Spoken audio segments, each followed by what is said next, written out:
Para realizar cualquier actividad necesitamos de energía, ya sea para caminar, correr, pensar, incluso en este momento en el que te encuentras viendo este video, moléculas de glucosa están siendo oxidadas para la obtención de energía. Esa energía viene en forma de moléculas de adenosín trifosfato o ATP, el cual es producido después de que las moléculas de glucosa que ingerimos en la dieta entran en contacto con la maquinaria oxidativa encontrada en el citosol de las células. La conversión de glucosa a moléculas de ATP es un proceso simple pero muy importante de entender, ya que es la principal fuente energética que, como mencionamos, para realizar cualquier actividad es necesario las moléculas de ATP. Como panorama general, por cada molécula de glucosa que entra en la glucólisis, gluco de glucosa y lisis de romper, es decir, romper moléculas de glucosa, se producen 2 moléculas de ácido pirúvico y 2 moléculas de adenosín trifosfato o ATP como ganancia neta. Al decir ganancia neta quiere decir que durante el proceso de la glucólisis se utilizan 2 moléculas como inversión de ATP para posteriormente producir 4 moléculas de ATP como ganancia. Entonces 4 menos 2 nos da una ganancia neta de 2 moléculas de ATP. En todo el proceso de oxidación de glucosa, glucólisis, conversión de ácido pirúvico a acetilcoenzima A y ciclo de Krebs, se producen alrededor de 36 a 38 moléculas de ATP. Sin embargo, en este video solo nos ocuparemos del proceso de la glucólisis, proceso que es llevado a cabo en el citosol de las células. Para que las moléculas de glucosa puedan producir energía, primeramente tiene que ingresar al citosol, que es donde se encuentra la maquinaria oxidativa. La glucosa ingresa a casi todas las células gracias a la participación de proteínas transportadoras GLUT encontradas en la membrana celular, las cuales algunas son sensibles a la hormona insulina como la GLUT4, no obstante otras células como las neuronas y los hepatocitos, es decir, células del hígado, tienen otro tipo de proteína transportadora GLUT que está siempre presente en la membrana celular. Estos transportadores pueden dejar pasar moléculas de glucosa, sin embargo, moléculas de glucosa que se encuentren fosforiladas no pueden atravesar la membrana plasmática, por lo que un mecanismo usado en la glucólisis para impedir que las moléculas de glucosa que se encuentren dentro de la célula escapen de la célula es la fosforilación, proceso llevado a cabo por 2 enzimas, hexocinasa y glucosinasa. El grupo fosfato es donado por una molécula de adenosín trifosfato o ATP, el cual aquí vemos el primer gasto de energía, lo cual produce una molécula de adenosín difosfato o ADP y un grupo fosfato libre que se une a la molécula de glucosa. Esta reacción necesita como cofactor el ion magnesio. Entonces, la glucosa se convierte a glucosa 6-fosfato, presentando hasta el momento una pérdida de ATP. Posteriormente, se produce una isomerización de la glucosa 6-fosfato por medio de la enzima fosfoexosa isomerasa, lo cual produce fructosa 6-fosfato.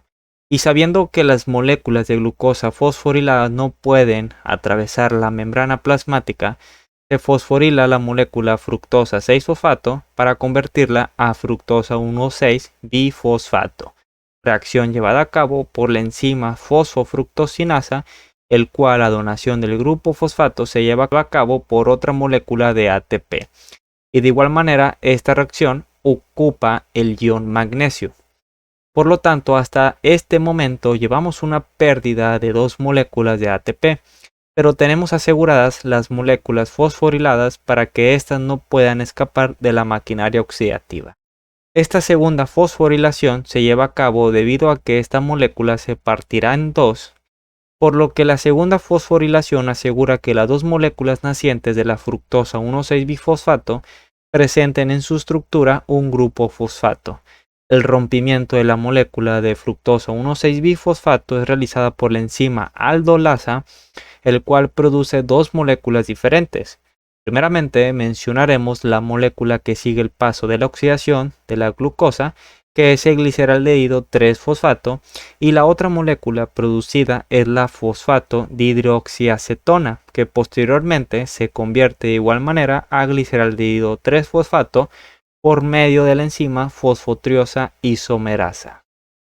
Todo este proceso ha sido anaeróbico, es decir, en ausencia de oxígeno.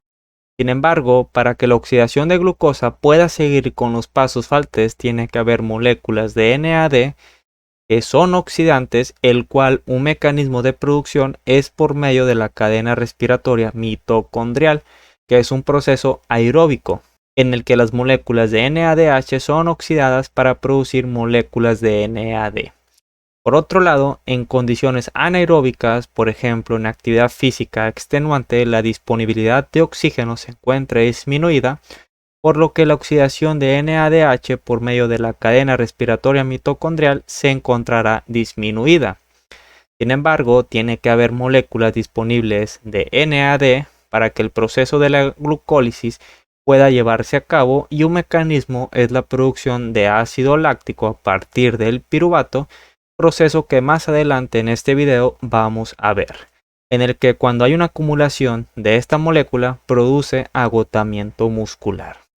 Entonces, el gliceraldehído 3-fosfato es convertido a 1,3-bifosfoglicerato, reacción catalizada por gliceraldehído 3-fosfato deshidrogenasa, para posteriormente, por medio de la enzima fosfoglicerato sinasa, este convierte el 1,3-bifosfoglicerato a 3-fosfoglicerato, el cual se necesita como cofactor de nuevo el ion magnesio.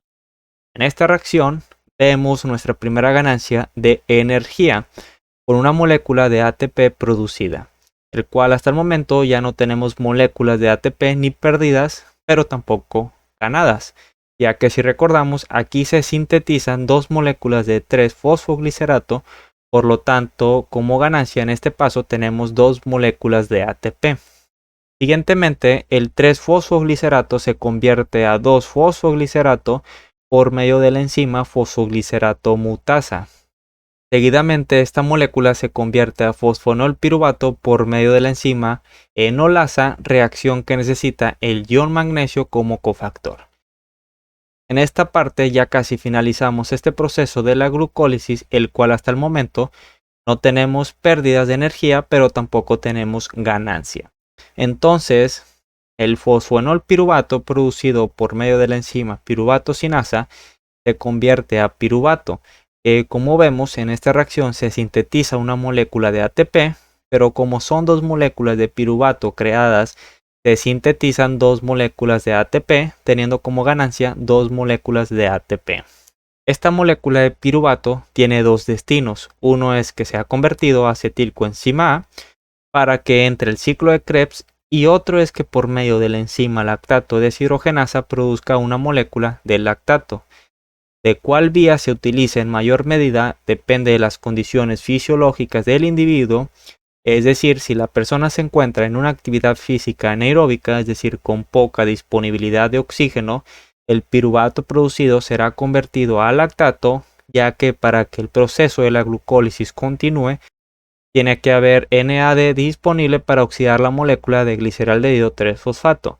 Además, esta molécula de lactato es utilizada para producir energía, proceso conocido como ciclo de Cori. Durante la glucólisis, primeramente se tiene pérdida de dos moléculas de ATP, pero al terminar el proceso se tiene una ganancia neta de dos moléculas de ATP.